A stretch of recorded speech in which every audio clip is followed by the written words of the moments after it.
Magandang hapon, Romel. Ako nga pala si Nurse Jana. Ako yung naka-assign sa'yo ngayon. May dinala pala akong pagkain para sa'yo. Kailangan mo to para makainom ka na ng gamot. Tsaka para may lakas ka para sa gagawing therapy sa'yo. Magandang hapon, Nurse Jana. Salamat sa pagkain. Lolo ko, siya ang nagturo sa akin kumain ng lamang loob. Tinuruan niya akong kumain ng sariwang laman at uminom ng dugo.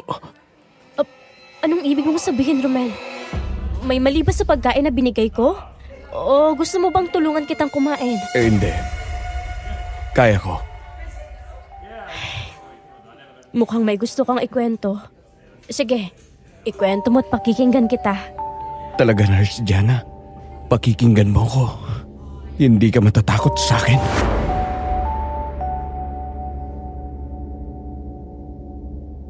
Ang sabi nila, mahirap makisama sa taong may sakit sa pag-iisip dahil hindi natin tansyado kung anong klaseng utak ang meron sila. Paano kung ang pasyente mo ay may sinabi sa iyong isang malagim na sikreto?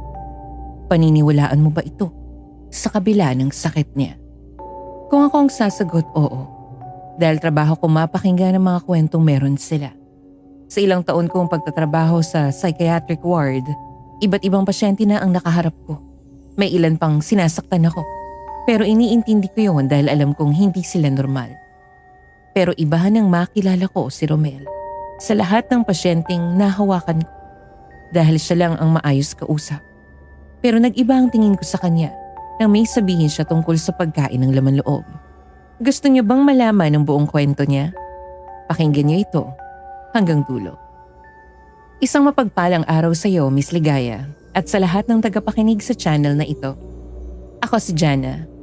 Isa sa mga pampalipas oras ko makinig sa mga channel ninyo kagaya ng Aswang Confession, Takip Silim, Sityo Pangil, Sityo Bangungot, Dear Miss Amy, at Aswang Diaries kapag may libre akong oras. Kaya naisipan kong ibunyag sa inyo ang kwentong ito. Mahigit 10 taon na akong nagtatrabaho bilang isang psychiatric aide sa isang psychiatric ward sa isang liblib na baryo. Sanay na ako sa mga pasyenteng may schizophrenia, bipolar disorder at iba't iba pang kondisyon sa pag-iisip. Sanay na rin ako sa mga salitang marahas, kakaiba at minsan nakakatakot.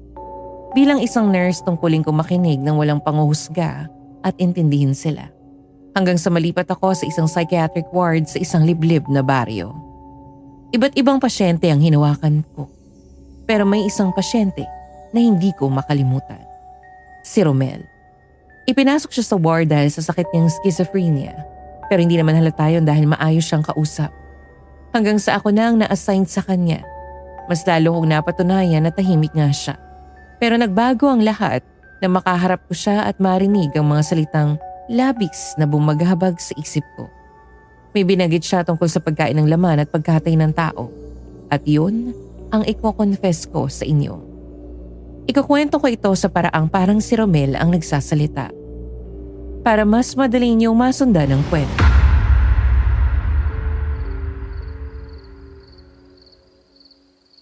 Romel, apo, bilisan mong kumilos para makauwi na tayo.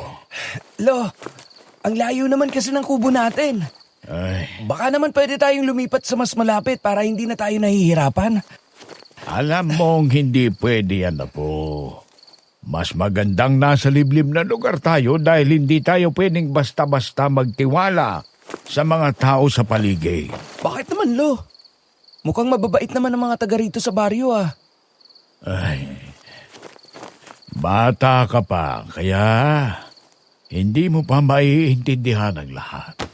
Eh di ipaintindi niyo sa akin. Huwag ka nang maraming tanong dyan at bilisan mo nang maglakad.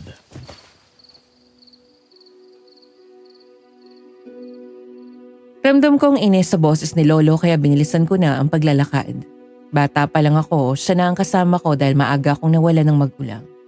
Wala pa akong alam sa mundo nang mamatay ang mga magulang ko. At magmula noon, si Lolo na ang nakasanayan kong kasama sa buhay. Sa isang kubo sa liblib na bahagi ng bundok kami nanirahan. Kahit kailan ay hindi kami umalis. Dahil doon ako lumaki na sanay na ako sa katahimikan ng bundok at sa simpleng pamumuhay. Hindi ko alam kung ano ang buhay sa labas dahil para sa akin, ang mundo ko ay ang kubo, ang bundok at si Lolo lamang.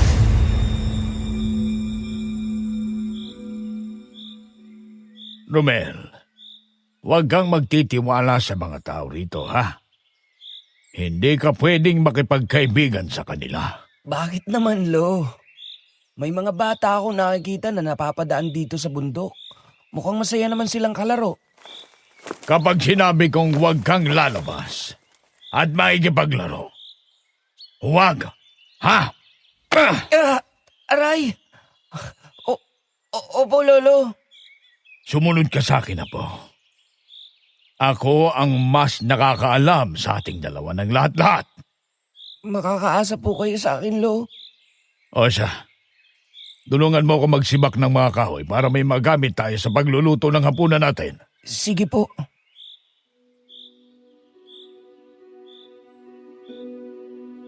Tahimik kaming pumunta ni Lolo sa likod bahay. Ramdam ko ang hapti ng paghampas sa akin ni Lolo. Matalas din ang kuko niya kaya nagkaroon ako ng kaunting gasgas. Pero hindi ko na ininda pa yon. Sanay naman akong malupit sa akin si Lolo. Pero alam ko namang para rin naman yun sa akin. Kahit malupit siya, hindi niya ako kailanman pinabayaan. Tinulungan ko ang lolo ko na magsibak ng kahoy.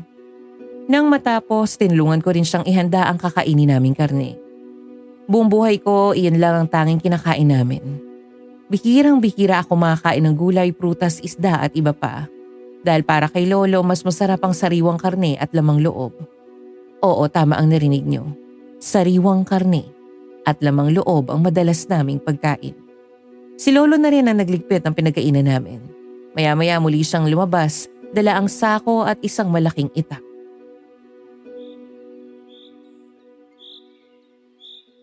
Lo, tulungan ko na kayo dyan. Ay, hindi na, Apo. Ihanda mo na lang ang mga gamit ko at aalis ako mamayang hating gabi. Aalis na naman kayo, Lo. Bakit po? Abos na ang pagkain natin kaya kailangan ko nang maghanap ng panibago. Ganun po ba? Mag-iingat kayo, Lo. No naman, Apo. Ihanda mo na ang mga dadaling ko mamaya. Sige, Lolo. O, anong gusto mo palang mahuli ko, Apo? Yung malaki na hindi masyadong malaman. O yung katamtaman lang pero siksik ang laman. Basta malinamnam, Lo. Ayos na sa akin yun. Makakasa ka, Apo. Yan ang uhulihin ko mamaya.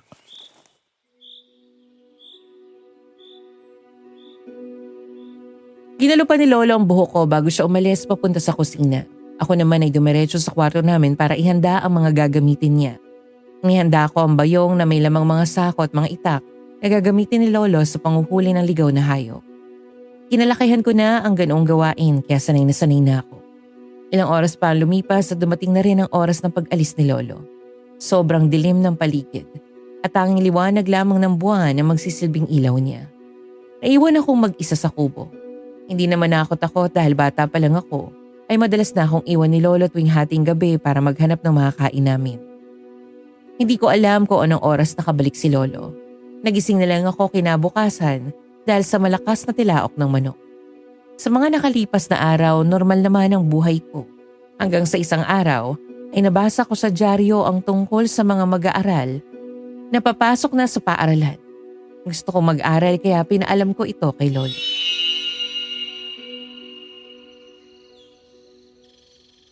Lo, may sasabihin sana ako.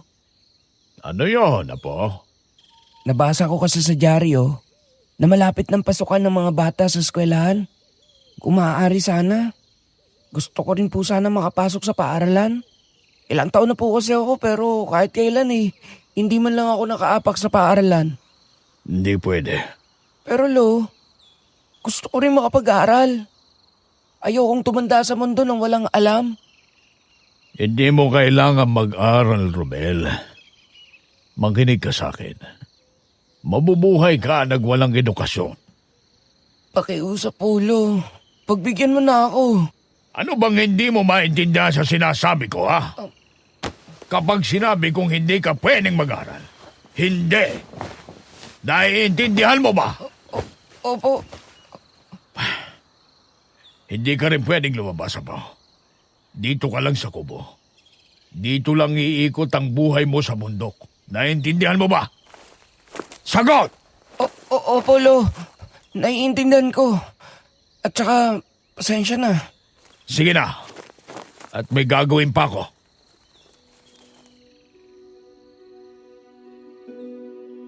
Hindi ko na ipinagpilitan pa ang gusto ko kay Lolo dahil baka mauwi lang yon sa matinding pagtatalo. Ayokong mangyari yon dahil nananakit ang Lolo tuwing nagagalit siya. Masyado siyang malupit kapag galit. Isang beses nga ay pinaghahataw niya ako ng yantok dahil sa galit niya sa akin. Pero mahal ko pa rin ang Lolo kahit ganun siya. Inaalagaan niya pa rin naman ako. Labis akong nalungkot nung hindi ako payagan ni Lolo na makapag-aral. Pero kinalaunan ay unti-unti ko na rin itong natanggap. Nasanay na akong mamuhay sa bundok at masalo ako nasanay na karne lang ang kinakain namin. Hindi ko na ito kinwestiyon pa dahil wala namang masamang epekto sa katawan namin. Mas lalo pang ang nagiging matikas at malakas ang pangangatawan namin ng lolo ko. Lumipas sa mga taon hanggang sa maging ganap na akong binata at doon ko unti-unting natuklasan ang mga bagay na hindi ko napapansin noong bata pa ako. Napansin ko ring bihira kaming magkasakit. Kahit masugatan, mabilis kaming gumaling. Kahit ilang araw na walang tulog, parang hindi napapagod si lolo. Minsan madaling araw na gising pa rin siya.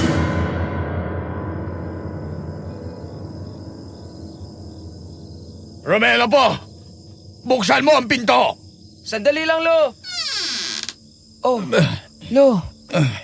Mukhang may nahuli na naman kayong hayop pa. Base sa itsura ng dugo, mukhang malusog ang isang to. Sinabi mo pa. Ano mo bang nahirapan akong patayin ang isang yan? Bakit, Lo? Masyado bang mabangis ang nahuli mo? Napalaban din na po. Pero wala eh. Napatay ko pa rin siya kaya may kakainin tayong sariwang karne. Nahirapan pa akong putulin ang laman niya. Masyado na kasing makunad. Magpahinga ka muna, Lo. Ako na bahala mag-ayos sa karne. Sige, Apo. Magpapahinga muna rin ako. Napagod ako sa isang yan. Dalawa nga sana yan kaso nakatakas yung isa.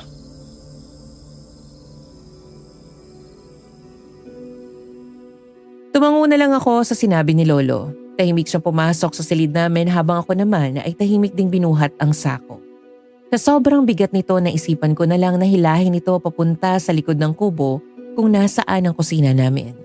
Nang makarating doon, agad kong minuksan ang sako. Halos manlaki ang mga mata ko nang makita ang itsura ng karne. Mapula ito na may halong pangingitim sa laman. Napansin ko rin ang malalalim na sugat nito sa katawan. Kumuha ko ng tubig para hugasan ang karne at doon ko napansin ang mas kakaibang itsura nito. Tumitibok-tibok pa. Ipinagsawalang bahala ako yun dahil hindi lang naman iyon ang unang beses na makita ako ng ganoong klaseng karne. Bata pa lang ako, ganoon na ang nakikita ko. Hinugasan ko ito at nang matapos tinuloy ko na ang ginagawa ko. Kinabukasan maaga rin akong nagising pero nauna sa akin ang lolo. Naabutan ko siyang nagluluto ng pagkain namin at amoy na amoy ko kaagad ang napakabangong karne sa paligid ng kubo.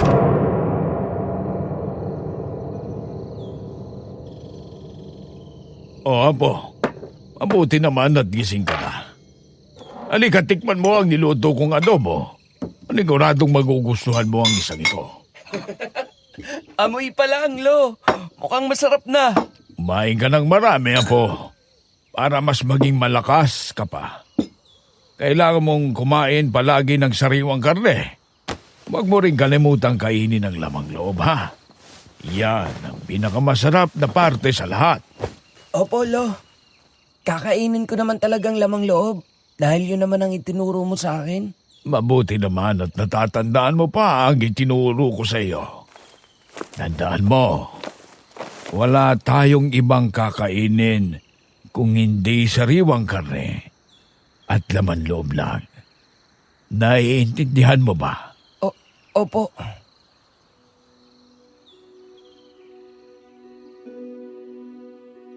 Isang ngiti lang ang isinagot sa akin ni Lolo bago siya nagsimulang kumain.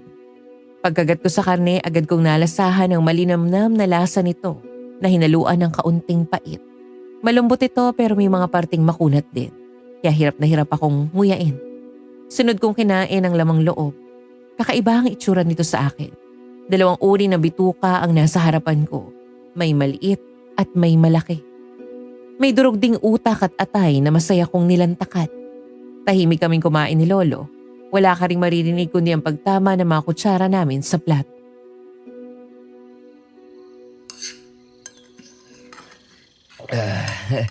Grabe Lo, ang sarap nito. O ano, Apo? Kumusta ang luto ko? Wala talaga makakatalo sa luto mo, Lo. Mas nagiging malasa talagang karne kapag ikaw ang nagluluto eh. Jesus, talagang binubola mo pa ako. Kailangan mo pa palang ayusin ang karne na yun para may makain pa tayo. Ako nang bahala magayos, Lo. Ang mabuti pa, magpahinga na lang kayo at baka napagod kayo kagabi sa panguhuli. Inabi mo pa po. Sa lahat ng huli ko, isa yon sa pinakamabilis at pinakapanlamana. Pero nahuli mo pa rin, Lo, di ba? Ilang taon nang lumilipas. Pero hindi pa rin nagbabagong lakas sa taglay ninyo. Parang mas lalo pa kayong nagiging matika sa paglipas ng panahon. Kaya nga po, kumain ka lang ng kumain ng karne at na maglubog. Yan ang dahilan kung bakit hanggang ngayon ay malakas at matikas pa rin ang pangangatawan ko. Opo, Lo. Wala naman tayong ibang kakainin. Kung hindi karne at lamang loob lang. Oh, tapusin mo na nga lang ang pagkain mo dyan.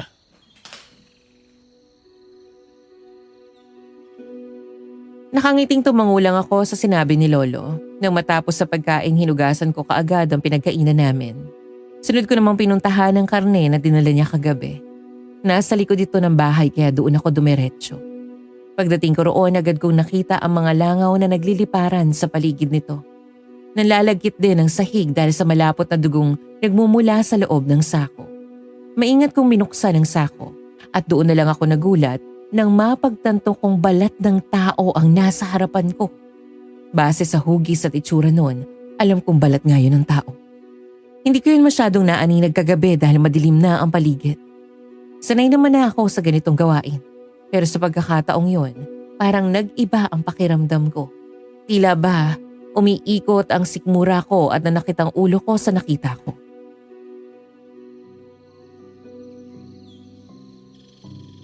Opo, anong nangyari sa'yo? Lo, Ah, anong laman ang sako? yung nahuli ko kagabi. Nakita mo na naman na, di ba? Bakit nagtatanong ka pa? Nakita ko kasi parang may balat ng tao sa loob ng sako, Lo. Sigurado ba kayong hayop yung inuwi ninyo kagabi? Opo, masyado mong tinatakot ang sarili mo. Anong balat ng tao ang pinagsasasabi mo? Nakita ko, Lo. Balat talaga ng tao yan.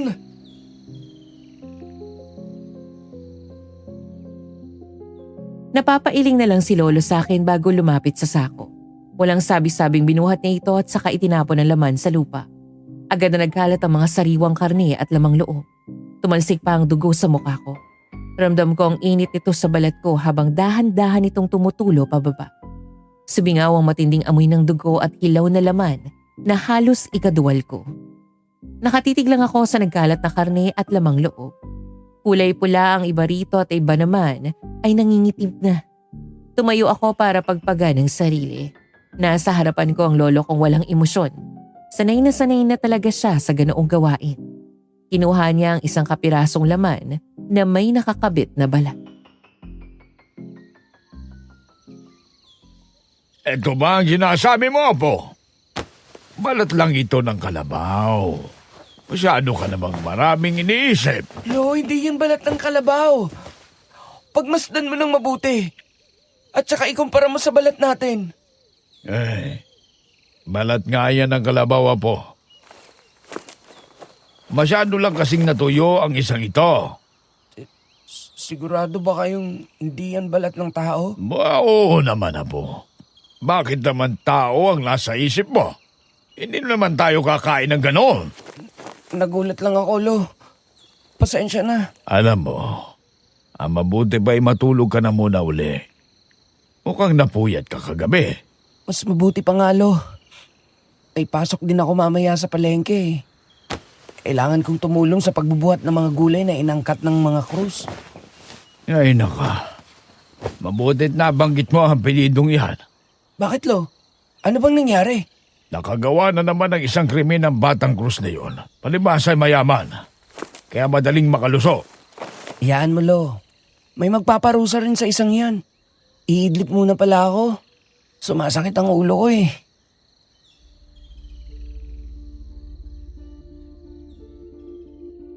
Saglit lang akong umidlip noon at ang umayos na ang pakiramdam ko, saka ako bumangon para maghanda sa pagpunta sa palengke. Ilang taon akong nakulong sa bundok kaya hindi pa rin ako sanay makisalamuha sa mga tao. Nagtrabaho lang ako sa amin ni Lolo at dahil wala akong natapos, kargador lang sa palengke ang naging trabaho ko.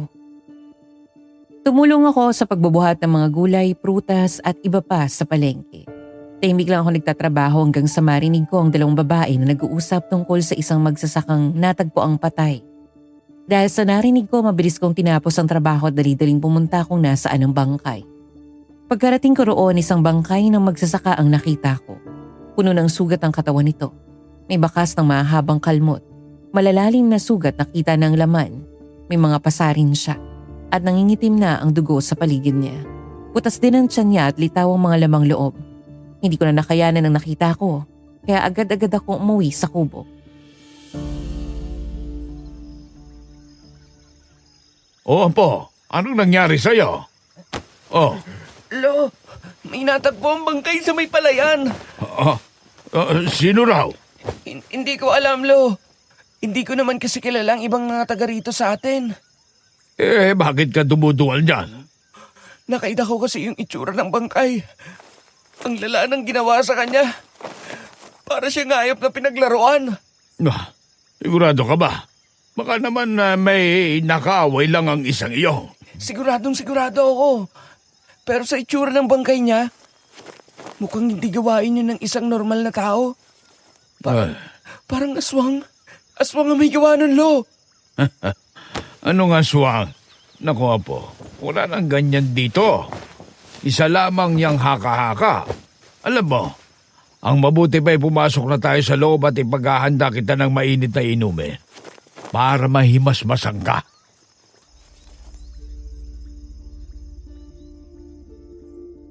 Pumasok kami ni Lolo sa loob ng kubo at pinaghandaan niya ako ng mainit na tsaa. Hindi na mawala sa isip ko ang itsura ng bangkay na nakita ko. Ang maputlang balat, ang naninigas na katawan at ang amoy ng dugo na tila dumikit na sa ilong ko. Pilit kong ipinikit ang mga mata ko tuwing susubukan kong matulog. Pero sa bawat pagdilat ko, bumabalik ang imahe nito. Halos hindi ako nakatulog ng gabing iyon. At sa tuwing mapapapikit ako, nagigising naman ako sa kaba at takot. Pero kinabukasan kahit mabigat ang pakiramdam ko at puyat ang mga mata, pumasok pa rin ako sa trabaho. Sa daan pa lang ramdam ko na ang kakaibang katahimikan ng baryo. May mga bulungan, may mga matang palihim na nag-uusap. Kumalat na pala ang balita tungkol sa natagpo ang bangkay. Sa bawat madadaanan kong tao, iisa lang ang paksa ng usapan. Doon ko nalaman ang katotohanang mas lalo pang nagpabigat sa dibdib ko. Si Kuya Nestor pala ang bangkay. Isa sa mga trabahador sa palayan. Kilala ng lahat bilang tahimik at masipag. Hapon na nang matapos ako sa trabaho at pag-uwi ko sa kubo, naabutan ko si Lolo na nagsisibak na naman ng kahoy.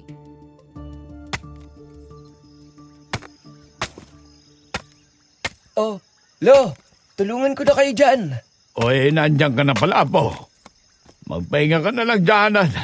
Kumusta naman ang trabaho mo? Pagod, Lo.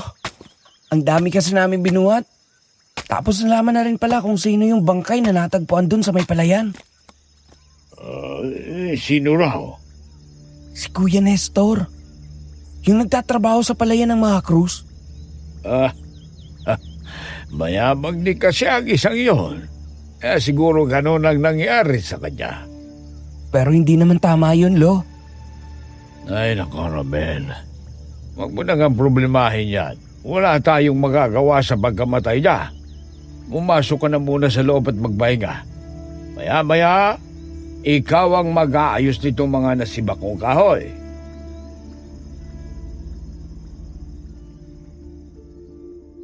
Tahimik akong pumasok sa loob ng kubo. Pagpasok agad na bumungad sa akin ang mga kagamitan ni Lolo. Nakasabit sa dingding ang ita, kutsilyo at pana. Bakas pa ang dugo sa mga ito. Naamoy ko rin ang pinaghalong panis na dugo at nabubulok na laman at dahil sanay naman ako, wala na lang yun sa akin. Saglit lamang ako nagpahinga at nang umayos na ang aking pakiramdam, saka ko inayos ang mga sinibak na kahoy ni Lolo. Muling umalis si Lolo ng hating gabi para maghanap na naman ng karne. Pero sa pagkakataong iyon, bumalik siya ng walang dala. Sa paglipas ng mga araw, unti-unti nang nauubos sa mga pagkain namin. Pero isang gabi, isang mag-asawa ang pumunta sa kubo. Si Lolo ang sadya ng mag-asawang iyon. Kinausap nila siya at nagulat ako nang malaman ang dahilan kung bakit sila naroon. Iyon ay para humingi ng tulong tungkol sa anak nilang ginahasa at nawala sa katinoan. Gusto nila magkaroon ng hustisya para sa anak nila. Gusto nilang gantihan si Allen, ang batang Cruz, na matagal nang sakit sa ulo ng lugar namin at ang kaibigan nito. Ilang beses na raw silang sumubok na magsumbong sa pulis pero malakas talaga ang impluensya ng mga sospek. Matapos ang pag-uusap, pumayag si Lolo sa hiling ng mag-asawa na siya na ang bahala sa dalawa. Pero sinabihan niya ang mag-asawa na wag nang alamin pa ang gagawin niya. Maya-maya umalis na rin sila at naiwan kaming dalawa ni Lolo.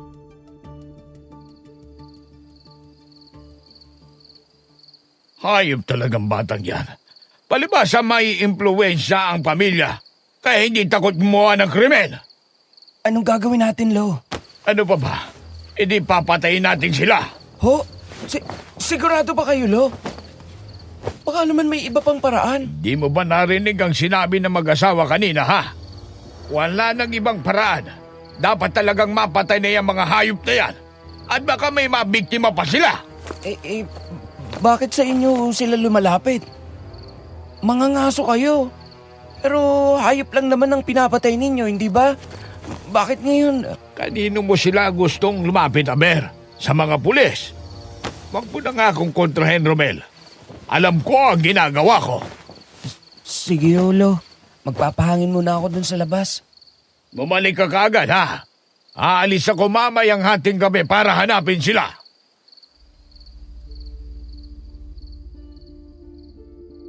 Tumangulang ako sa sinabi ni Lolo bago lumabas. Ibang kabog ng dibdib ko habang iniisip na tao na nga ang hinahanting niya ngayon.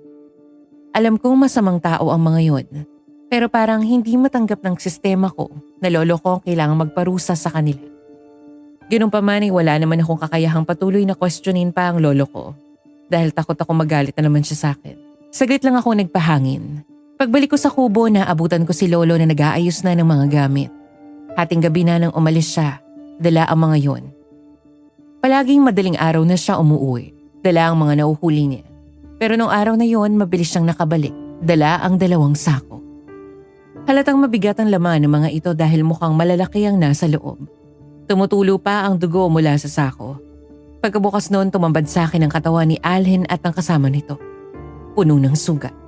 Napansin kong humihinga pa sila. Pero bugbog na bugbog ang mga katawan nila. Ayan, nahuli ko na silang 2. Paano ho? Kapag gusto mong mangyari ang isang bagay, mangyayari talaga. Mabuti na lang at nasaktuhan kong gumagala itong 2 to. Hindi na ako nahirapan panghanapin sila. Akala ko abutin pa ako ng ilang araw eh. Bakit yun ang itsura nila? Ano nangyari? Huwag ka na munang magtanong. Tulungan mo akong dalhin sila sa likod ng kubo para masimulan na natin ang gagawin.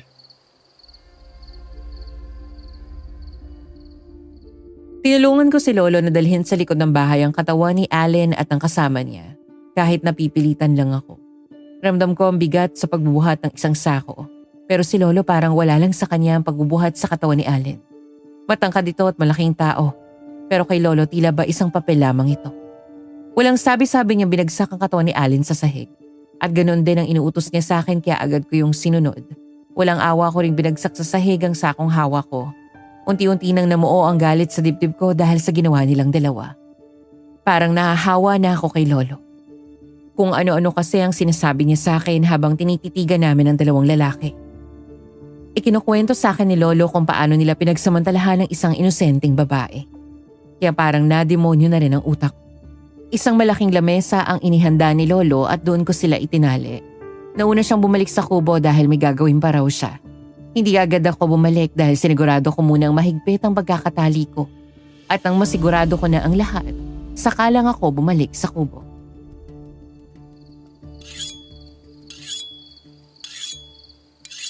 Ano pa? Ayos ka na ba? Oo, Lo. Inigpitan ko ng sobra yung tali para hindi sila makawala.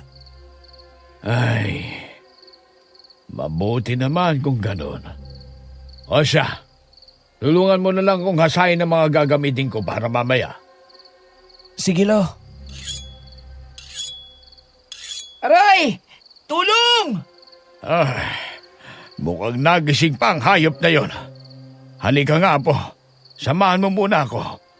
Dali mo na rin pala yung mga hinasa natin.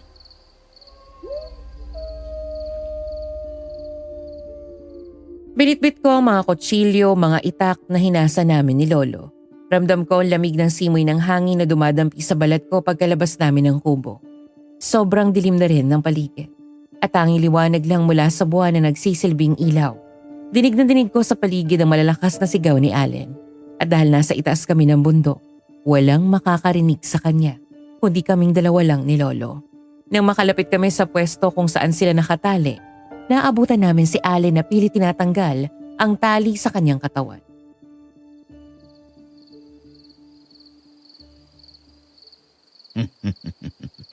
Kahit anong gawin mo, hindi ka na makakawala. Ikaw? Hayop kayo! Pakawalan niyo ako! Kapag nalaman ng pamilya ko ang ginawa niyo sa akin, paniguradong mananagot kayo! Bakit? Anong gagawin mo, ha? Isusumbong mo ko sa mga magulang mo. Sa sitwasyon mong yan, sa tingin mo ay makakaalis ka pa rito. Apo, pakiabot nga yung itak at may papakita lang ko sa isang ito. Anong gagawin mo? Romel, pagmasdan mo ang ginagawa ko. Huwag mong alisin ang mata mo para matutunan mo rin ang mga ginagawa ko. Demonyo ka! Anong ginawa mo sa kaibigan ko?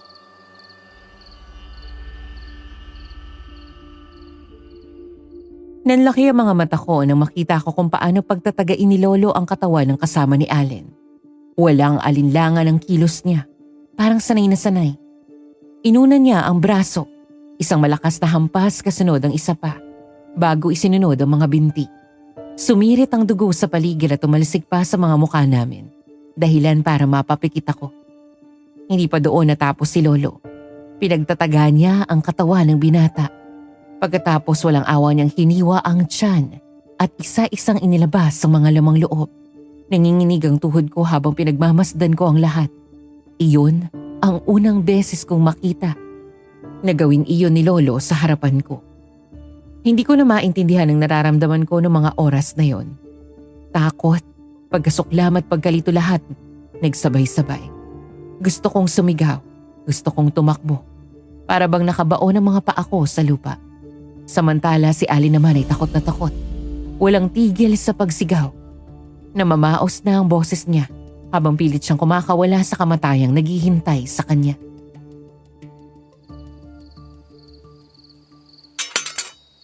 Ay, sa wakas, natapos na rin. Nakita mo ba kung paano ko ginawa, ha, Apo? Oo, Lo. Kailan niyo pa ginagawa ang ganyan? Araw kasing sanay na kayo. Matagal na. Bata ka pa lang, ginagawa ko na ito, Apo. Oh? Anong ginawa mo, Arturo? Anong klaseng demonyo kayo? Ha? Tumahimik ka nga! Sa dami ng krimeng nagawa mo, sino sa tingin mo ang mas demonyo sa atin, ha? Akala mo ba, hindi ko alam ang ginagawa mo? akong ginagawa. Pakiusap, pakawalan mo na ako. Pakawalan mo ako. Anong walang ginawa, ha? Ginahasa mong isang dalagita. At dahil sa'yo, nawala siya sa katinuan. Yung ba? Paano nyo nalaman yun, ha? Wala kayong patunay na ako nga gumawa nun. Mga hampas lupa kayo. Kapag nakawala ako rito, kayo ang papatayin ko! Mamamatay ka na nga. Mayabang ka pa rin, bata ka. Apo, hawakan mo ang itak at ituturo ko na sa'yo kung paano kumatay ng buhay na tao. Lo, parang hindi ko yata kaya. Anong hindi kaya? Kunin mo ang itak. Kung ayaw mong makatikim sa akin, sundin mo ko, Apo. Mas mabuting mapatay na natin ang kriminal na ito. Dahil kapag nakawala pa siya, tayong malilintikan. Naiintindihan mo ba? Ha? Lo, oo, Lo. Hawakan mo na ang itak at ituturo ko na sa iyong lahat. Sige na! Mga demonyo! Mga halimaw!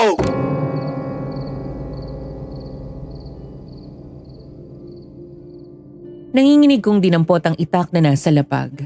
Tumutulo pa ang dugo mula roon. Wala pa ring tigil sa kakasigaw si Allen. Halos mawala na siya ng boses, pero hindi talaga siya tumitigil. Nangingilid din ang mga luha niya habang pilit na kumakawala. Malakas siyang sinuntok ni Lolo sa sikmura, dahilan para mawalan siya ng malay. Unang itinuro sa akin ni Lolo na laslasin ang leeg ni Allen gamit ang kutsilyo. Sinunod ko yon at sa unang hiwa pa lang, nilaliman ko na kaagad. Agad na sumirit ang dugo mula sa leeg niya. Mainit yon at pulang-pula. Sunod na itinuro ni Lolo na tagain ko ang mga braso at binti niya na agad ko ring sinunod ng pikit mata. Pinirapiraso ko ang mga iyon hanggang sa matira na lang ang katawan niya. Dumadanak na ang dugo mula sa lamesa pababa sa lupa. Pagkatapos kumuha si Lolo ng isang matigas na bagay at hinampas iyon sa ulo ni Allen. Paulit-ulit niya yung ginawa hanggang sa madurog ang bungo nito at lumabas ang utak. Inutusan din ako ni Lolo na hiwain ang tiyan ni Allen at hugutin ang mga lamang loob nito na dali-dali ko namang ginawa. Ramdam ko ang init at lambot ng mga nahawakan kong lamang loob. Wala na akong maramdaman habang ginagawa ko yun. Gusto ko nilang matapos ang lahat. At nang masiguro kong wala ngang laman ang katawan niya, pinagtataga namin ni Lolo ang katawan niya hanggang sa magpira-piraso at tuluyang madurog iyon sa aming harapan.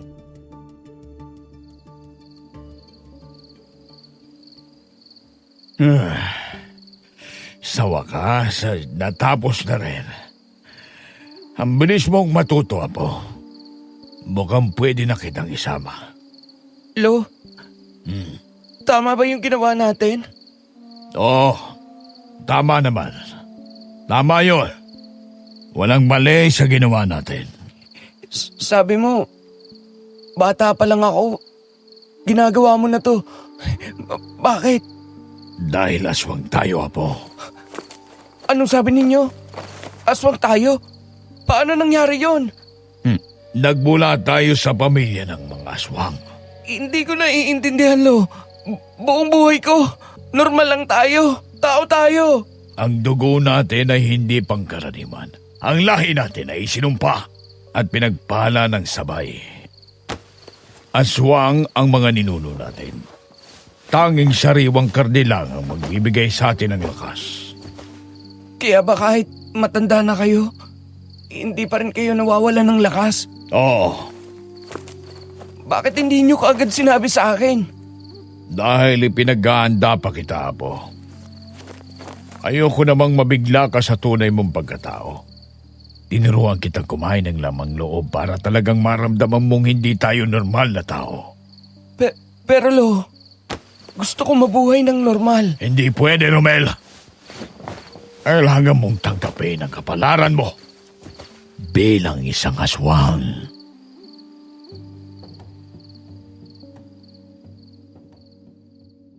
Hindi ko lubos maisip na isa pala akong aswang. Nung una, hindi ko yun matanggap. At kahit labag sa kalooban ko, sumasama na ako kay Lolo para mambiktima at maghanap ng mga kain namin. Sa simula, nanginginig pa ang tuhod ko sa bawat hakbang at bawat sigaw ng biktima ay parang kutsilyong bumabaon sa dibdib ko.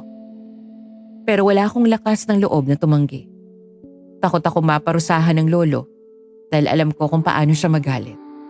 Doon ko unang nasilayan ang tunay na anyo ng aking lolo bilang aswang.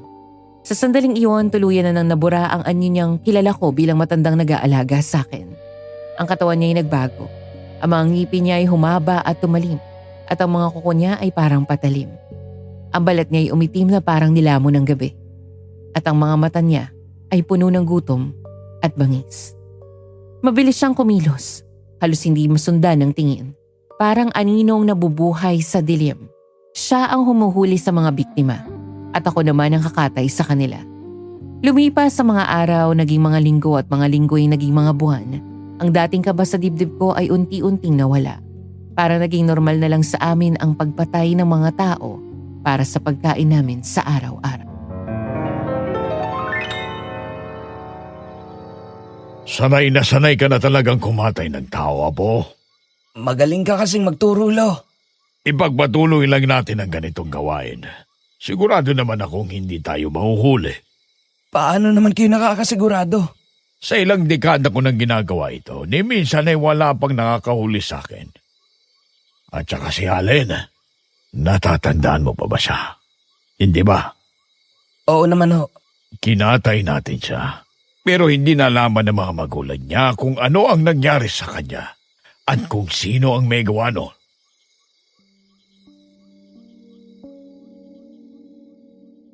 Napatango na lang ako sa sinabi noon ng lolo ko.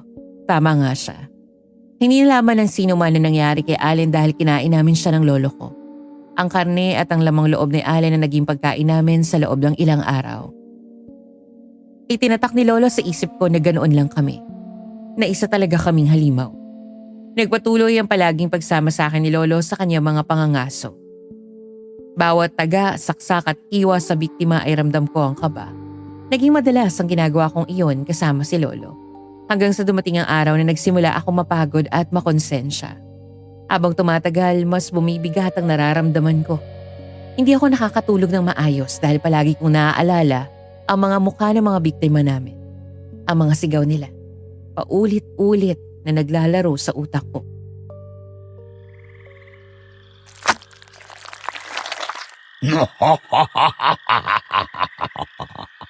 Panibagong pagkain na naman.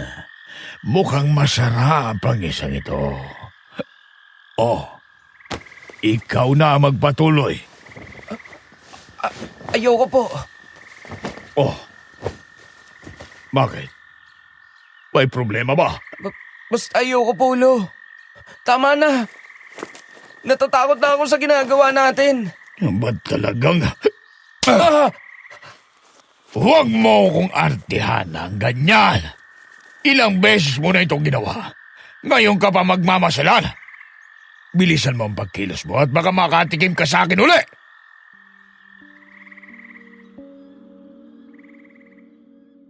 Ramdam ko ang hapdi sa pisngi ko dahil sa lakas ng sampal ni lolo.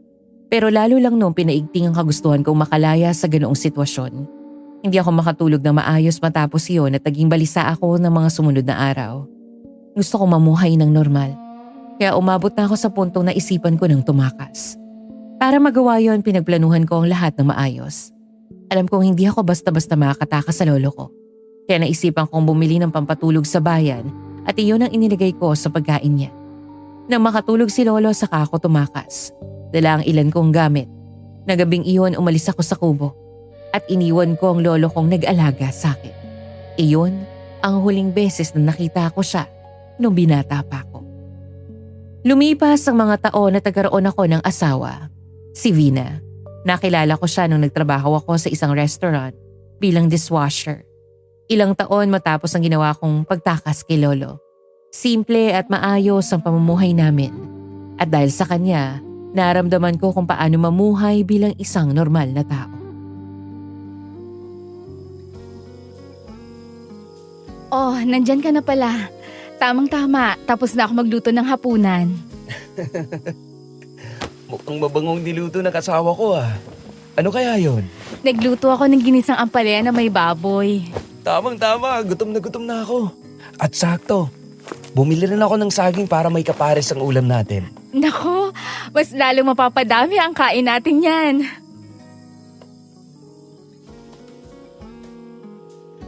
Inakbayan ko si Vina ang papunta sa kusina. Pagdating doon, agad akong pinaupo ng asawa ko para paghandaan ng pagkain. Dahil kay Vina, naramdaman kong normal talaga ako. Kung noon puro karne at lamang loob ang kinakain ko, ngayon nakakain na ako ng gulay at isda dahil sa asawa ko. Siya ang nagbigay ng panibagong buhay sa akin. Kaya nga noong mga panahong iyon, hindi na ako sigurado kung totoo ba talagang galing ako sa lahi ng mga aswang, gaya ng sinabi ni Lolo. Masaya namin pinagsaluhan ng niluto niya. Habang nagkukwentuhan kami. Sa gitna ng kwentuhan, nakaramdam ako ng kaba na may banggitin sa akin ng asawa ko.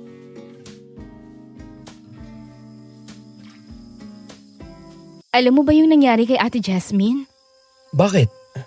Anong nangyari? Nako, ang balita, inaswang daw siya kagabi. Ang sabi, walang tigil daw sa kakakalmot sa bubungan nila yung aswang. Buntis pa naman si Ate Jasmine. Mabuti na lang talaga at walang nangyari sa kanya pati na sa anak niya. Aswang? Saan mo naman narinig yan? Doon sa may labas, pinag-uusapan kasi nila. Sana hindi mangyari sa atin yun. Ang alin? Ang maaswang. Naku, nakakatakot kasi. Ayaw kong maranasan yun na magiging anak natin. Huwag kang mag-alala. Hindi mangyayari yon. Salamat, mahal. O siya, tapusin na nga natin itong pagkain para makapagpahinga na tayo.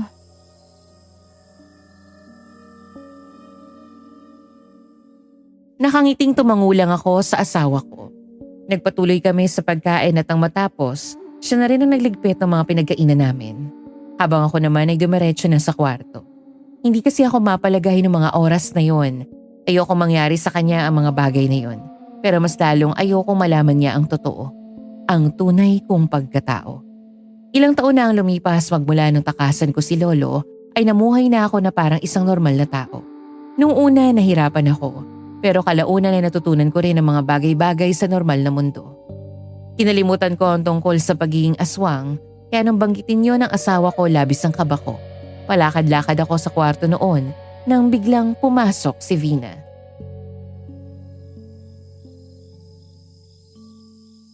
Oh, akala ko ba nagpapahinga ka? Bakit palakad-lakad ka dyan? May iniisip lang ako. Dahil ba dun sa kwento kanina? Chismis lang naman yun, Romel. Basta, natatakot lang ako, Vina. Sana, huwag mo kong iiwan ha. Bakit mo naman naisip yan? Pinakasalan kita. Kaya sasamahan kita habang buhay, okay? Saka ano bang nangyayari sa'yo? Wala. Pagod lang siguro ako. Nako, ang asawa ko. Kung ano-ano na naman ang iniisip. Magpahinga na nga tayo at bukas, maaga pang pasok mo.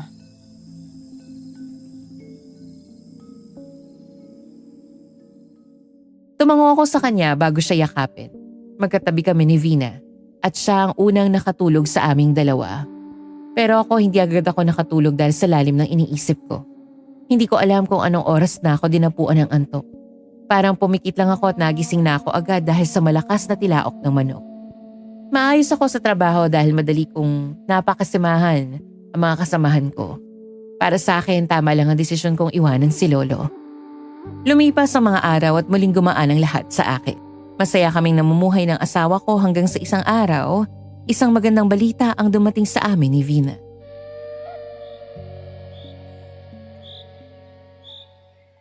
Mahal! Halika! Bilisan mo! Anong resulta?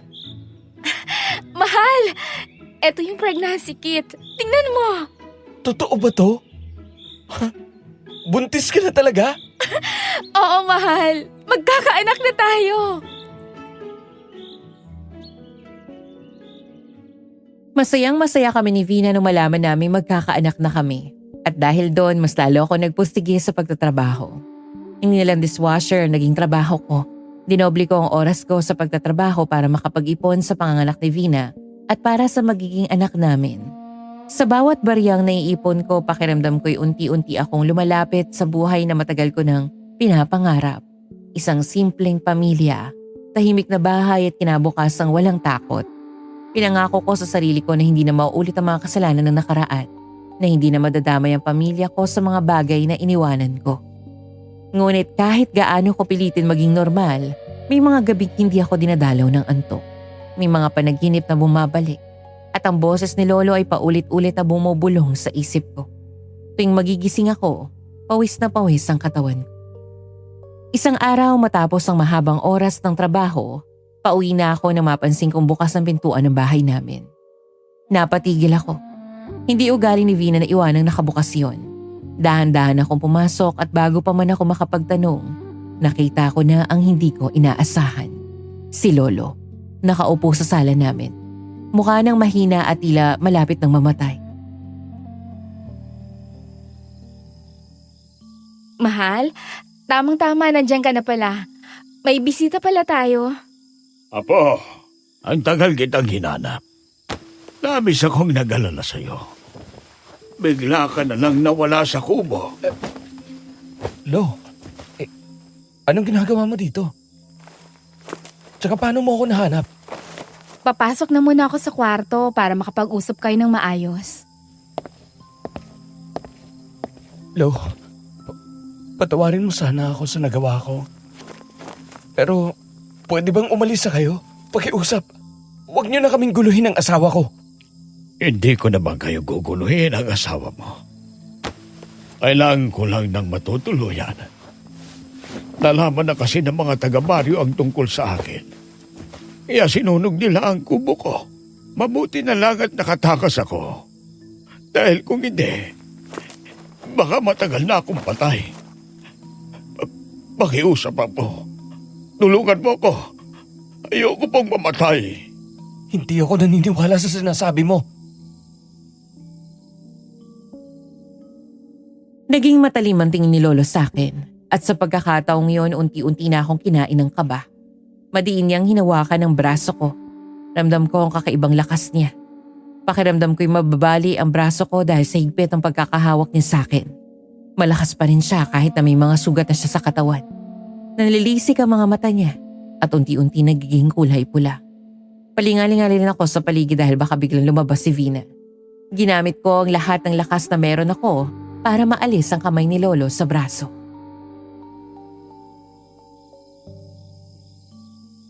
Bitawan mo ako, Lo. Hindi ako papayag na dito ka titira. Kasama namin ang asawa ko. Umalis na po kayo. Matapang ka na talaga. Baka gusto mong ikalat ko ang sekreto mo, Romel. Tandaan mo, isa ka ring aswang. Isa ka ring halimaw na kumakain ng tao. Akala mo ba hindi kita mahahanap? Pakiusap. Huwag ninyong sasabihin kay Vina ang tungkol dyan. Kung kaya mong malaman ang asawa mong tungkol sa sekreto mo, susundin mo ang sinasabi ko. Sige, Lo. Dito na kayo tumira sa amin. May bakante kwarto pa naman kami.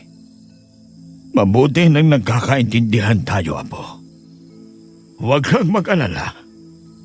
Ako ang tutulong sa asawa mo kapag wala ka rito sa bahay.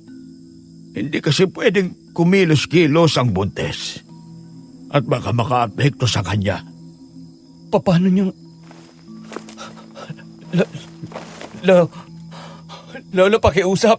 Huwag mong galawin ang mag-ina ko. Basta't sundin mo lang ang sinasabi ko. Walang mangyayari sa mag-ina mo.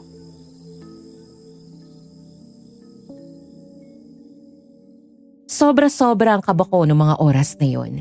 Nanlalamig ang bato ko at umiikot ang sikmura ko. Pakiramdam ko masusuka ako dahil sa takot na malaman ni Vina ang sekreto ko. Napilitan akong patuluhin si Lolo sa bahay namin. Sa paglipas ng mga araw, ramdam ko ang bigat na presensya ni Lolo sa tirahan namin.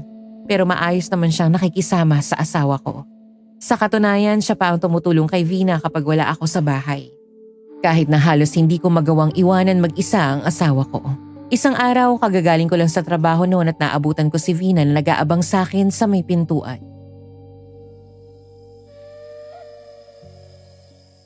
Oh, anong ginagawa mo dyan? Gabi na, baka mahamugan ka. Gusto lang kitang abangan. Nasaan pala si Lolo? Lumabas saglit. Gusto raw niya magpahangin muna. Ang bait talaga ng lolo mo, no? Saka kahit matanda na siya, ang lakas niya pa rin. Pumasok na nga muna tayo sa loob. Bakit mo naman nasabi yan? Tinulungan kasi niya ako kanina maglinis ng bahay. Siya yung nagbuhat ng mga gamit. Naku, parang kalabaw ang lolo mo sa sobrang lakas. Ano kayang sikreto ng lolo mo? Malakas lang talaga si Lolo. Tama lang talaga na pinatuloy natin siya dito. At saka kawawa rin naman kasi kung hahayaan natin siya. Huwag kang lalabas lagi sa kwarto mo ha. Hanggat maaari, dun ka lang. Kapag wala ako, Ha? Bakit naman? basta mahal. Kung hindi naman kailangan, huwag kang lalabas ha. Ay nako, paranoid ka na naman. Baka naman may napanood ka o kaya may narinig ka na namang chismis dyan sa labas. Hindi, Vina. Nag-aalala lang ako. Eh bakit nga? Pakiusap lang, mahal. Sundin mo na lang ako. Para sa iyo at para sa anak natin. Oo na. Susundin na kita para hindi ka na mag-alala.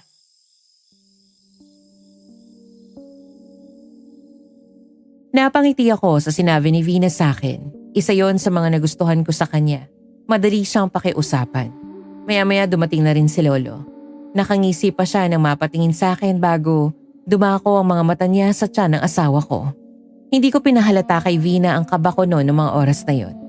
Inaya ko siyang pumasok na sa kwarto para magpahinga. Nang makatulog si Vina, saka ako lumabas para harapin si Lolo. Sa likod ng bahay ko siya nakita.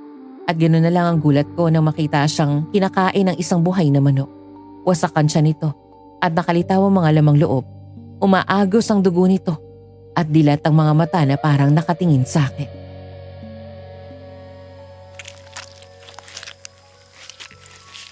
Lo, saan galing yan?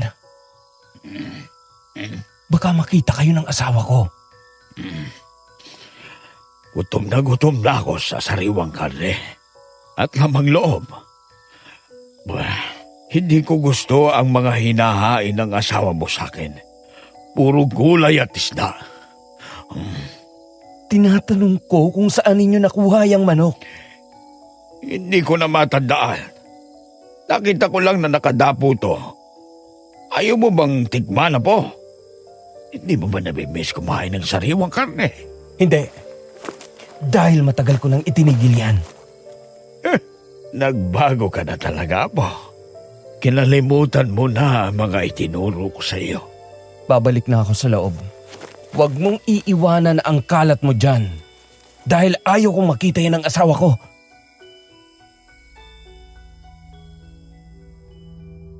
Iniwanan ko si Lolo sa likod ng bahay at bumalik na sa kwarto namin ng asawa ko. Kinabukasan, kumalat ang balitang may nawawalang manok na alaga ng kapitbahay namin. Hindi ko na binigyan ng pansin pa yon. Sa halip, mas inintindi ko na lang si Vina at ang anak namin. Dahil iyon din ang araw na pupunta kami sa center para sa pagpapacheck up niya. Sinamahan ko si Vina at naiwan si Lolo sa bahay namin. Masayang-masaya kaming dalawa na malaman namin kung ano ang kasarian ng ipinagbubuntis niya. Ilang buwan na rin kasi ang tiyan niya nang malaman naming nagdadalang tao na pala siya. Nung araw na yon, inaya ko na rin si Vina na mamasyal para makapaglakad-lakad. Habang naglalakad sa parke, ramdam ko ang kakaibang kaba. Pakiramdam ko'y may nakatingin sa amin sa malayo. Hindi ko lang mapunto kung ano yon. Mahigpit kong hinawakan ang kamay ni Vina at lumingali nga pa sa paligid.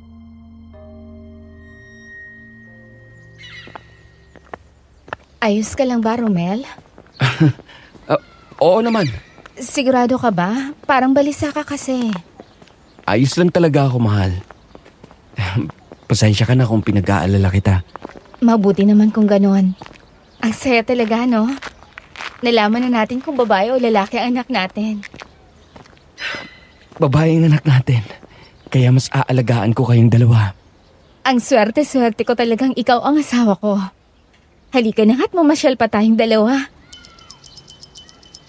May napapansin pala ako sa lolo mo. Ano naman yun? Napapansin ko kasing parang hindi siya natutulog. Isang beses nung nagbanyo ako, naisipan kong silipin siya sa kwarto niya pero wala siya ron. Kaya hinanap ko siya at nakita ko siyang nasa labas ng bahay. Nakatingala sa buwan. Nako, sa katandaan na yan ni Lolo. Kaya kung ano-ano nang ginagawa. Siguro nga. Pero pagsabihan mo siya, baka kasi makasama sa kanya.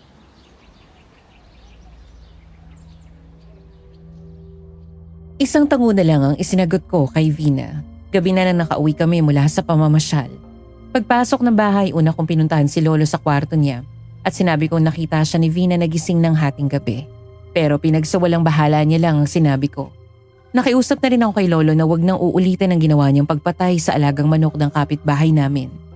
Nangako naman siyang hindi niya na uulitin yun. Nagtiwala ako kay Lolo dahil alam kong may isa siyang salita. Pero hindi niya iyon tinupad. Hindi lang isang beses ang ginawa niyang pagpatay sa mga alagang hayop ng kapitbahay. Tinago ko iyon dahil ayoko madamay ang lolo ko. Takot akong malaman ng asawa ko na isa rin akong aswang. Ayokong malaman niya na ang pinakasalan niya ay nagmula sa lahi ng mga halimaw. Ginawa ko ang lahat para maitago kay Vina ang tungkol sa amin ni Lolo. Pero isang araw, isang malakas na sigaw ng asawa ko ang umalingaw sa loob ng bahay.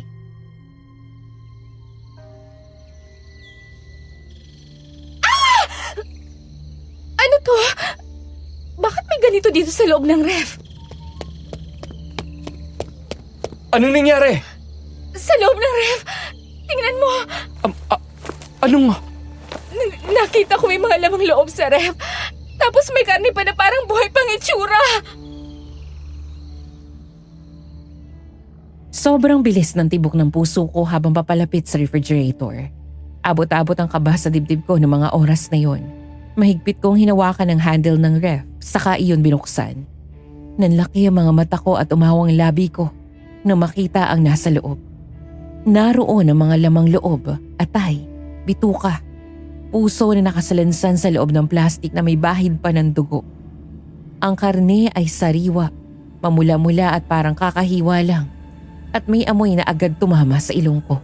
May mga patak pa ng dugo sa gilid ng lalagyan.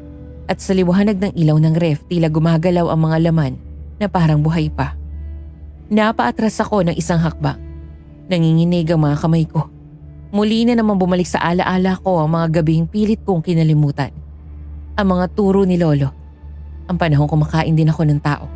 Pinuntahan ko kaagad si Lolo sa kwarto niya. Matindi ang galit ko ng mga oras na yon. Pero pinilit kong kumalma para hindi mahalata ni Vina ang lahat.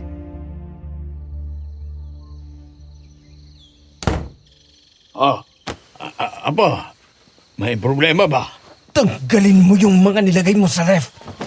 Anong sinasabi mo? Pwede bang wag ka nang magmaang-maangan dyan? Alam mo sa sarili mo kung anong nilagay mo doon. Nakita tuloy ni Vina. Huwag mong sabihin natatakot ka dyan sa asawa mo. Pakiusap, Lo. Alisin mo na yon. Ayoko lang ng gulo.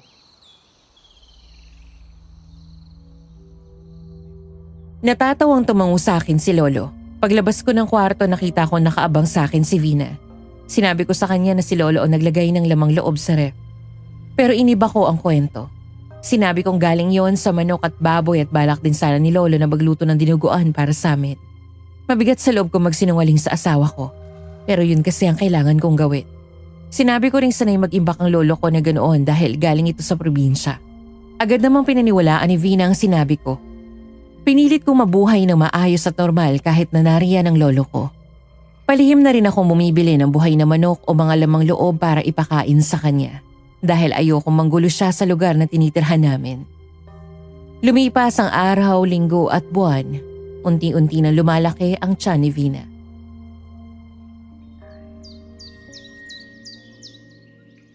Lumalaki na talaga ang tiyan mo, Vina. Ilang buwan na ba yan? Magpipitong buwan na po sa susunod na linggo. Aba, malapit na pala yan. Alagaan mong mabuti ang sarili mo, ha? Mas maganda kasi na maging malusog ka at ang iyong anak. Huwag ka mag-alala, Lo. Inaalagaan ako ng maayos itong apo nyo. Di ba, mahal? Oo naman, Lo. Maayos ko silang inaalagaan. At hindi ako papayag na may mangyaring masama sa kanila. Mabuti nang magkali naman tayong tatlo. Gusto kong alagaan mo ang dugo natin, Romel. Ano pong ibig niyo sabihin? Wala yun. Mapagbiro lang talaga yan si Lolo. Kung ano-ano na lang ang sinasabi. Ganun ba? Lalabas pala muna ako at kailangan ko mamalengke. Samahan na kita.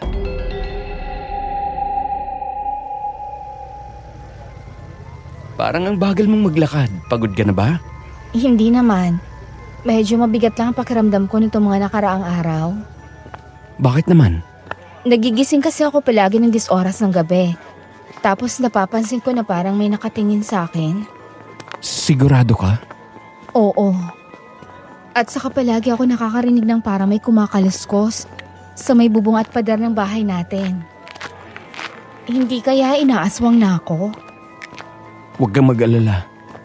Hindi ko hayaang may mangyari sa'yo at sa anak natin. Salamat, Romel.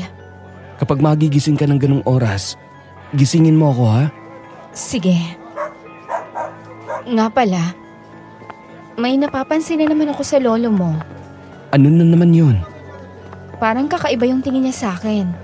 Lalong-lalo na sa tiyan ko. Nako, ganyan talaga minsan tumingin ang lolo. Baka nag-aalala lang siya sa'yo. Napaparanoid na siguro ako eh. Siguro nga. Pero kung hindi ka komportable sa kanya, huwag ka na lang sigurong lalapit.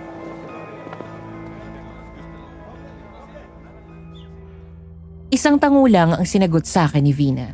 Nagpatuloy kami sa paglalakad hanggang sa makarating na kami sa palengke. Saglit lang kaming namalengke pero hindi agad kami umuwi. Nagpalipas muna kami ng oras sa labas. Kinagabihan, ramdam ko ang nakabibinging katahimikan ng bahay habang mahimbing na natutulog si Vina. Nakapatong ang kamay ko sa tiyan niya na para bang pinoprotektahan ito. Hindi agad ako makatulog. Kaya ilang oras akong nagpaikot-ikot sa higaan dahil sa lalim ng iniisip ko. Muli ko namang naalala ang panahong tinuruan ako ni Lolo na kumain ng sariwang karne at lamang loob. Musmus pa lamang ako noon nang sanayin niya ako sa ganoong pagkain.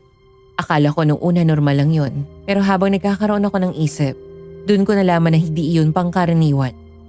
Hindi ko alam kung anong oras na ako nakatulog. Kinabukasan nagising na lang ako dahil sa boses ni Vina.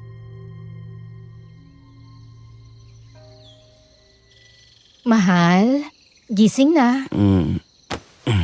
Good morning. Good morning. Bumangon ka na dyan at baka mahuli ka pa sa trabaho mo. Sige, sandali lang. Bilisan mo na ha. Pinaghandaan na rin kita na makakain mo. Oo na, sige na. Hintayin mo na lang ako sa labas. Apo. Papasok ka na ba sa trabaho mo? Oo. Mahal, baka mag-overtime nga pala ako. Mag-iingat ka ha. Kontakin mo agad ako kung may mangyayari. Ganun ba, Apo?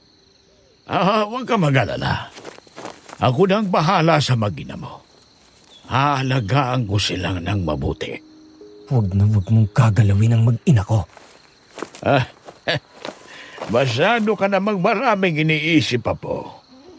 Hindi ka namang gagalawin ang mag-ina mo. Nakikiusap ako sa'yo. Huwag kang manggulo. Anong pinag-uusapan nyo? Ano kasi? Pinag-uusapan lang namin ng apo ko yung panahong magkasama kami noon. Akala ko naman kung ano na. Halina kayo at baka lumamig pa yung agahan natin.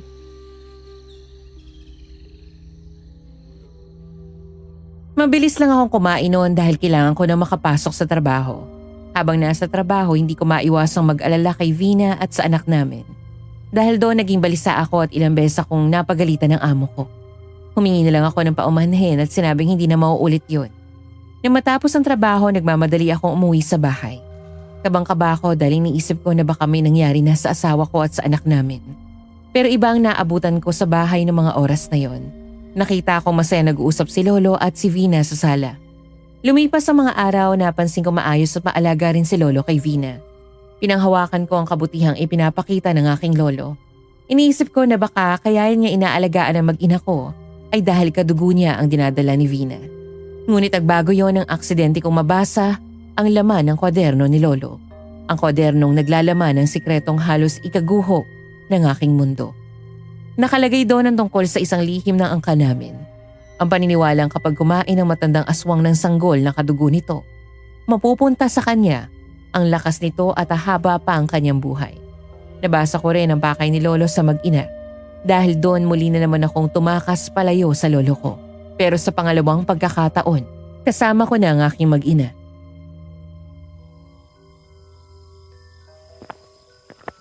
Saan ba tayo pupunta ha? Bakit bigla ka nalang nagdesisyong umalis tayo? Bilisan mo na, Vina. Baka maabutan pa tayo. Sagutin mo ako, Romel. Ano ba talaga nangyayari ha? Saka saan nga kasi tayo pupunta? Hindi na mahalaga kung saan tayo pupunta. Bilisan na natin. Sa totoo lang binabagabag na ako ng mga nangyayari. Pero magtitiwala pa rin ako sa'yo. Naniniwala kasi ako mas alam mo ang nakakabuti kaysa sa akin. Salamat, Vina. Magtiwala ka lang sa akin.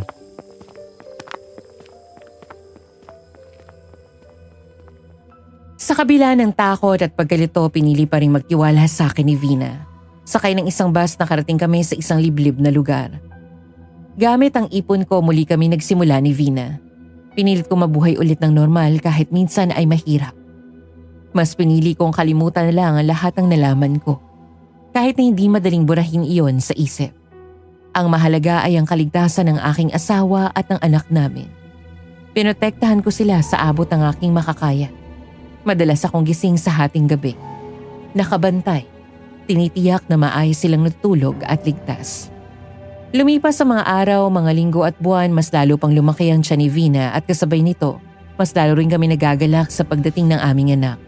Dahil sa responsibilidad, doble o triple ang aking pagtatrabaho sa bukid. Pero kahit pagod, ramdam ko ang tuwa sa bawat sandaling kasama ko siya. Sa wakas, naramdaman namin ang tunay na kasiyahan at kalayaan. Masaya at malaya ang buhay naming dalawa sa bukid. Walang pangamba, walang takot kahit na palaging may alaala ng nakaraan na pilit kong itinatago sa likod ng mga ngiti at araw-araw na gawain.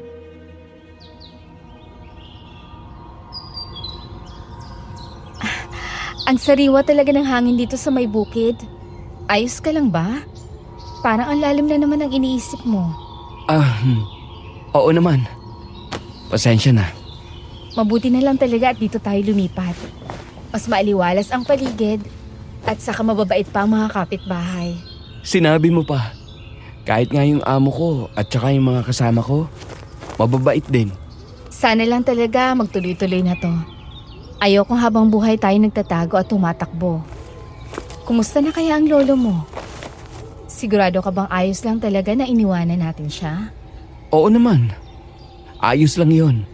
Kaya na rin naman ni Lolo ang sarili niya eh. Huwag mo na siyang isipin. Baka makasama pa sa'yo. Hindi ko lang kasi maiwasang mag-alala. Nung umalis tayo sa tinutuluyan natin, wala ang lolo mo. Saan ba kasi yun pumupunta? Napapansin ko rin umaalis siya tuwing gabi. Tapos babalik na madaling araw. Mahilig kasi si Lolo maglakad-lakad tuwing gabi. Dati kasi siyang mangangaso. Ah, kaya pala. Kumusta naman ang pagsasama niyo ng lolo mo? Naikwento niya kasi sa akin na siyang nagpalaki sa'yo.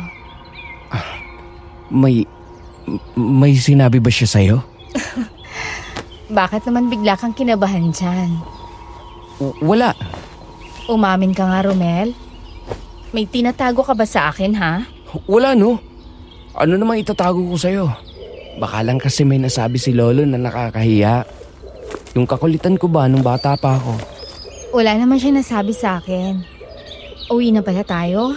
Nananakit na ang mga paa ko.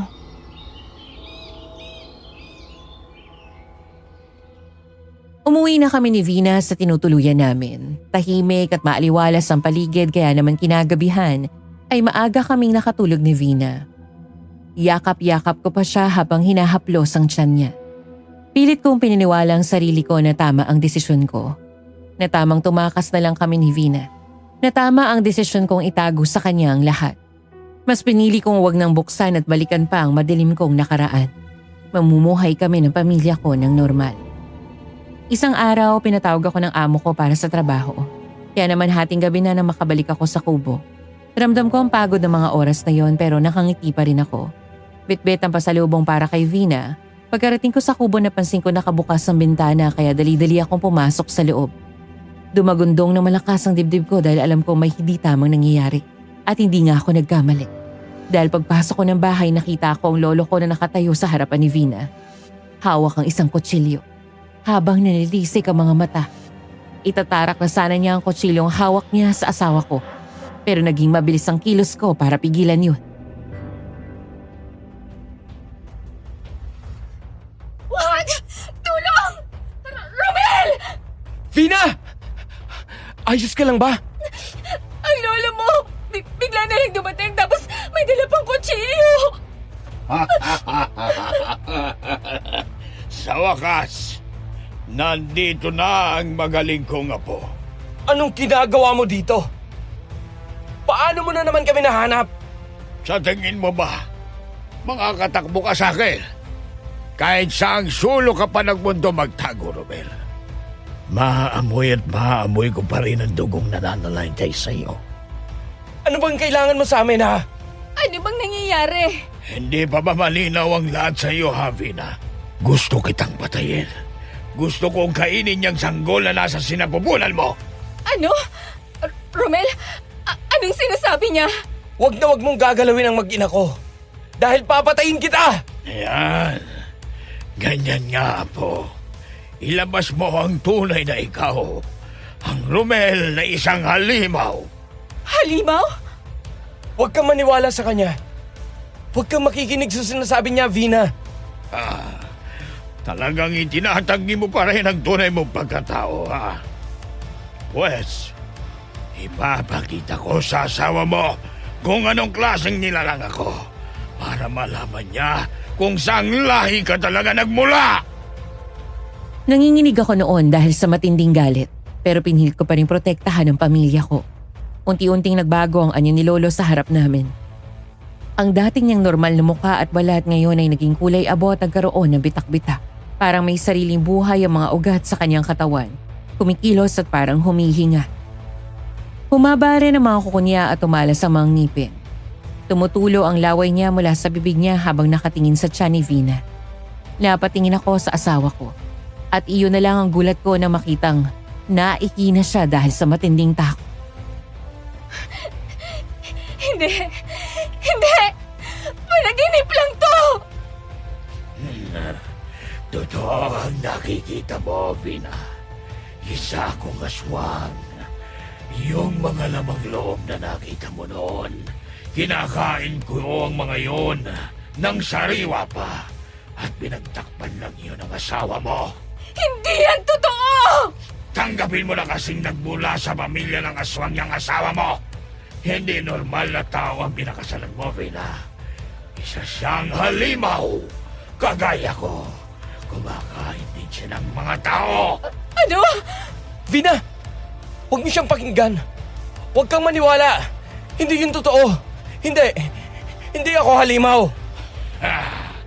Ano sa tingin mo ang dahilan para pagtakpan niya ako, ha? Dahil ayaw niyang malaman mo na isa rin siyang aswang. Alam niyo, gutom na ako. Kailangan ko nang kainin ang sanggol na yan para mabawi ko ang lakas na kinuha sa akin ng panahon. Wag! Pakiusap!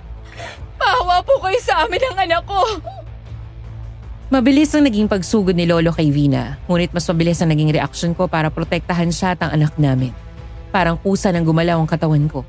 Buong lakas kong sinubukang labanan si Lolo habang pilit na inilalayo si Vina sa panganib. Pero doon ko muling napatunay na hindi normal ang lakas niya. Sa maikling sagupaan pa lang ramdam ko na agad ang kirot at halos mabuhal ako sa lakas niya. Nagahalo ang nararamdaman ko sa mga oras na yon. Takot na baka may mangyari sa pamilya ko at galit dahil mismong si Lolo ang kalaban ko.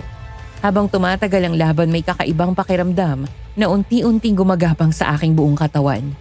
Naramdaman kong nanginginig ako, hindi dahil sa takot, kundi dahil sa isang lakas na hindi ko maipaliwanag. Sa harap ng aking mga mata nakita kong humaba ang mga kuko at unti-unting tumatala sa mga ngipin ko. Bumibilis ang tibok ng puso ko at parang may apoy na dumadaloy sa mga ugat ko. Ayaw ko nangyayari sa akin ng mga sandaling iyon. Natatakot ako sa sarili ko pero alam kong wala na akong ibang pagpipilian. Kailangan kong yakapin ang lakas na yon para maprotektahan ang aking pamilya. Nang tuluyan kong maramdaman ang kakaibang lakas sa katawan ko, Mabilis kong sinugod si Lolo. Ramdam ko ang kakaibang lakas ng mga sandaling yun. Agad na nagbanggaan ang mga katawan namin.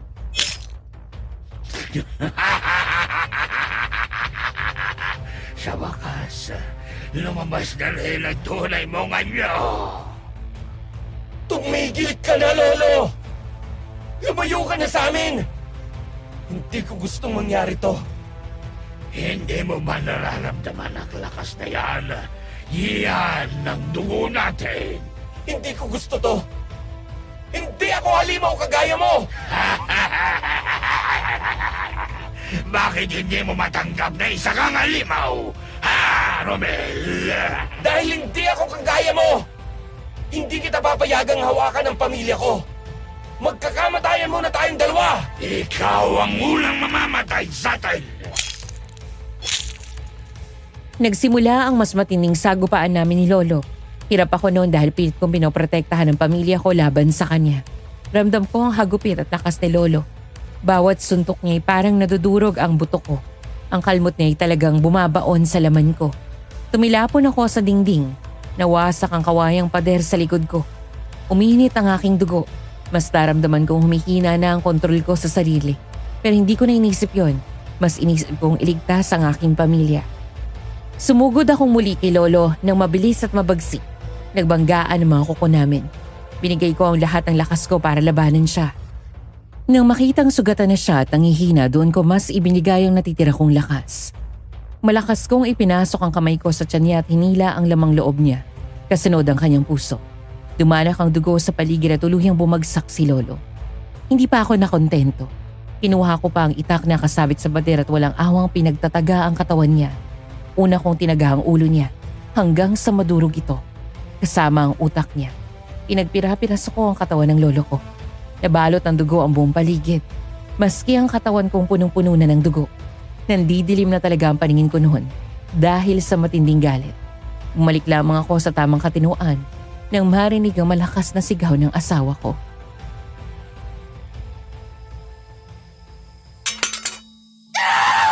Diyos ko! Diyos ko, ano ito nangyayaring to? Romel, lumayo ka sa akin! Huwag kang lalapit sa akin! Venus, sandali lang. Magpapaliwanag ako. Huwag kang lalapit! Halimaw ka! Ako pa rin to! Asawa mo pa rin ako! Sinungaling ka, Romel! Kaya pala ginawa mo yun dahil ayaw mong malaman kung na isa ka talagang halimaw! Ginawa ko yun para sa iyo at para sa anak natin! Minahal kita at pinagkatiwalaan kita, Romel! Pero anong ginawa mo, ha? Nagsinungaling ka sa akin! Ang sakit ng tiyan ko! Tulong!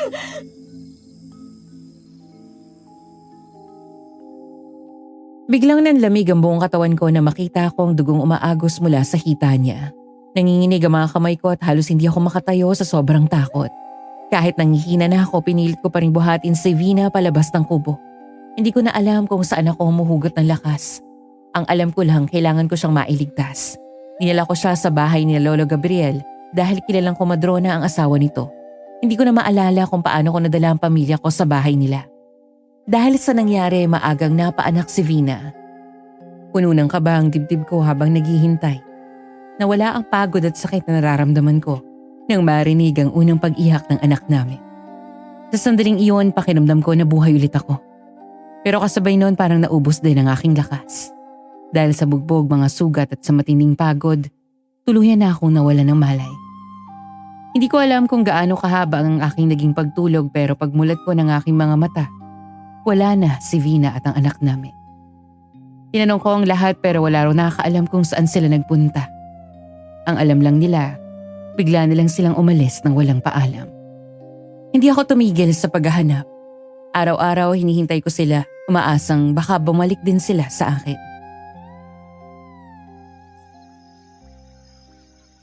Romel, magpahinga ka muna. Ilang araw ka nang walang tigil sa paghanap sa pamilya mo. Hindi pwede. Kailangan ko pang hanapin ang mag-ina ko. Hihintayin ko sila. Baka bumalik sila. Romel, Ilang araw na mula noong umalis ang mag-ina mo. Hindi niyo ba talaga sila napansin? Wala bang nakapagsabi sa inyo kung saan sila dumaan o kung saan sila nagpunta? Ay, pasensya ka na. Pero hindi talaga namin sila napansin.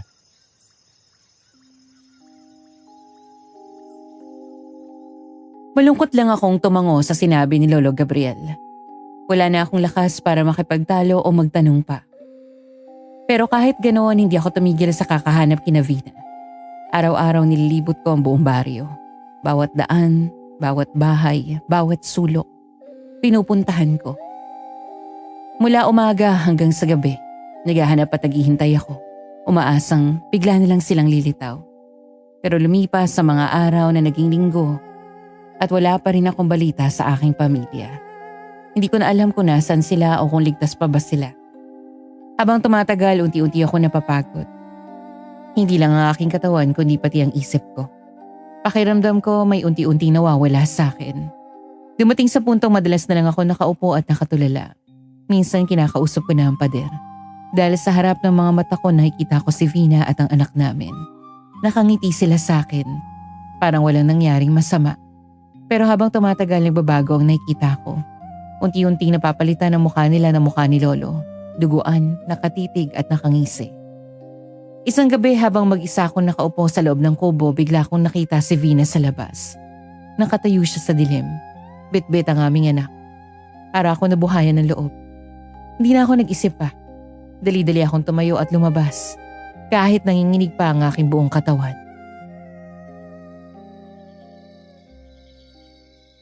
Saan ka pupunta, Romel?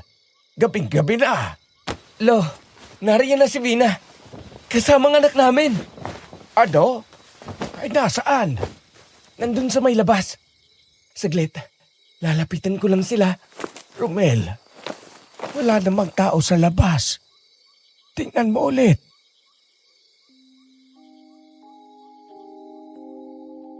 Muli akong napatingin sa labas ng bintana. Sa una mukha pa rin ni Vina ang nakikita ko.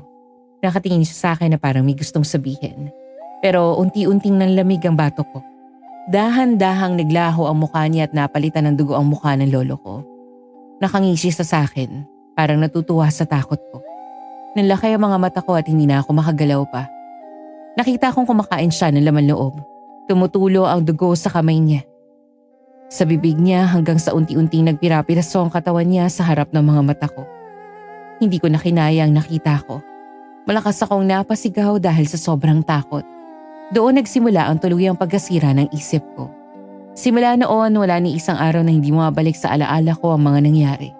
Paulit-ulit kong naaalala ang pagkain ng lamang loob at ang mukha ng mga taong pinatay namin noon. Narinig ko pa rin ang mga sigaw nila kahit tahimik ang paligid. Nakikita ko pa rin ang mukha ng lolo kong pinatay ko siya. Naduguan at puno ng puot. Pero ang pinakamasakit sa lahat ay ang pag-iwan sa akin ni Vina. Dahil sa bigat ng lahat na nangyari sa buhay ko, unti-unti akong nawala sa sarili ko. Hindi ko na alam kung alin ang totoo at alin ang alaala lang.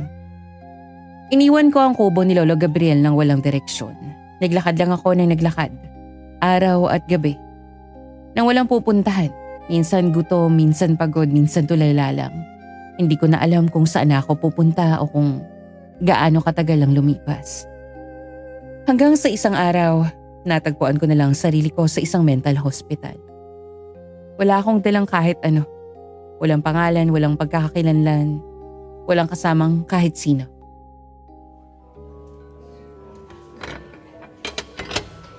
Ganun lang nangyari sa'yo?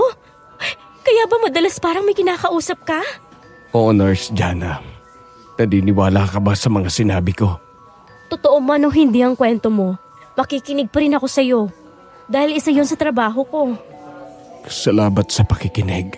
Walang anuman.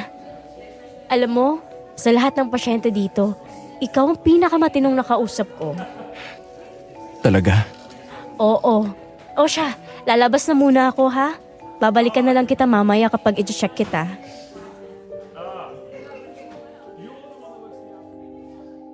Tumangulang sa akin si Romel. Walang baka sa mukha niya na siya may sakit na schizophrenia. Tahimik lang siya, parang normal na tao. Pero alam ko sa sarili ko na may malalim siyang pinagdaraanan. Hindi ko alam kung pag-amin ba ang ginawa niya o delusyon lamang.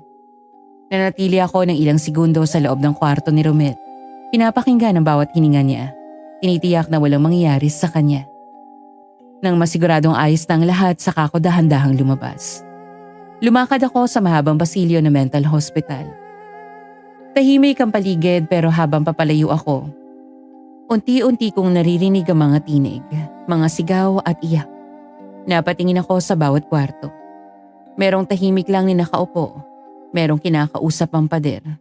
Merong nagwawala at merong palakad-lakad sa loob ng silid habang paulit-ulit na nagsasalita. Sanay na ako sa mga ganoong pangyayari kaya tahimik lang akong dumiretso sa opisina at hinahanap ang record ni Romel. Doon ko nalaman na walang impormasyon kung saan siya nagmula o kung sino ang pamilya niya. Hindi ko na ikinuwento pa ang ibang nalaman ko tungkol kay Romel. Mas pinili ko na lang itago yun. At hindi lang isang beses kong nakausap si Romel. May mga araw na normal siya pero may mga araw na parang wala din siya sa kanyang sarili. Romel, kumusta ka? Ayos lang naman ako. Mabuti naman kung ganon. May therapy ka ngayong araw.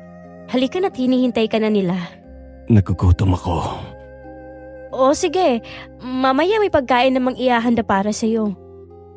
Gusto ko ng sariwang lamang loob. Gusto ko ng sariwang karne at dugo.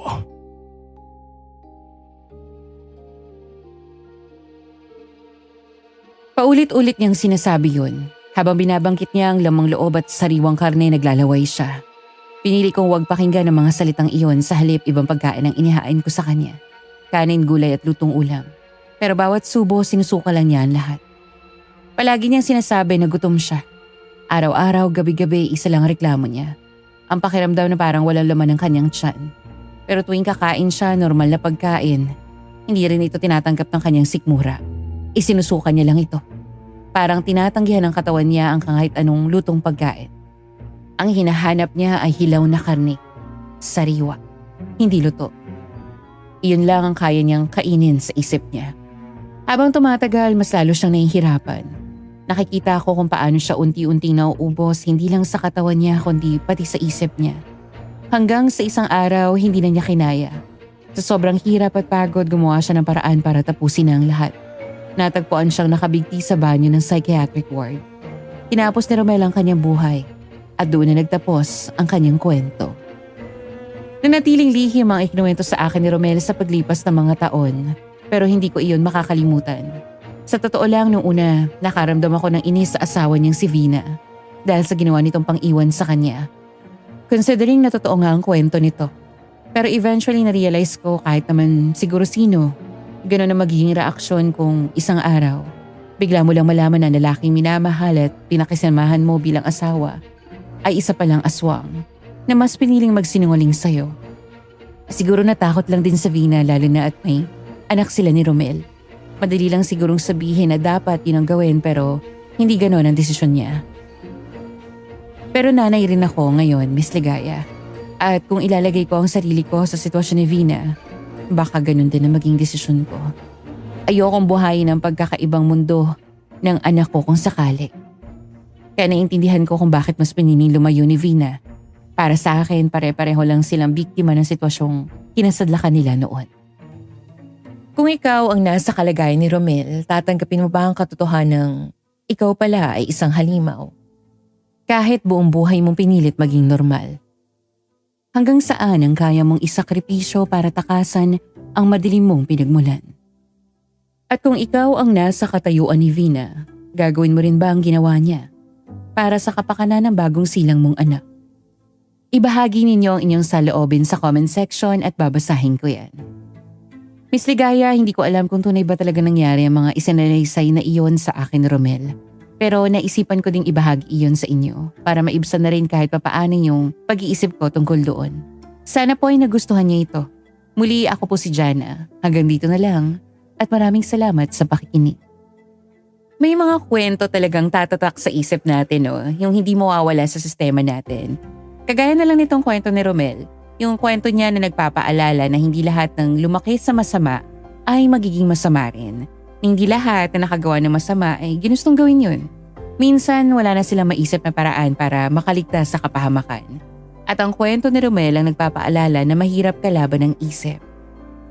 Sana may natutunan kayo sa kwentong ito.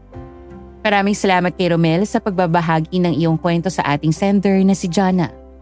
Kung nasan ka man ngayon, naway nahanap mo na ang kapayapaan. Sa mahal naming mga listeners, kung nagustuhan niyo ang kwentong ito, abangan pa mga susunod na videos dito sa ating channel dahil marami pa kaming kwentong ibabahagi sa inyo. Mga kwentong puno ng lihim at kababalaghan. Baka meron din kayong isi-share sa amin dyan na kwentong aswang na naranasan nyo. Huwag na po kayong magdalawang isip na ibahagi yan dito sa aming channel. Muli maraming salamat sa pakikinig mga mahal naming listeners. Ako si Miss Ligaya ang inyong lingkod. Hanggang sa muli.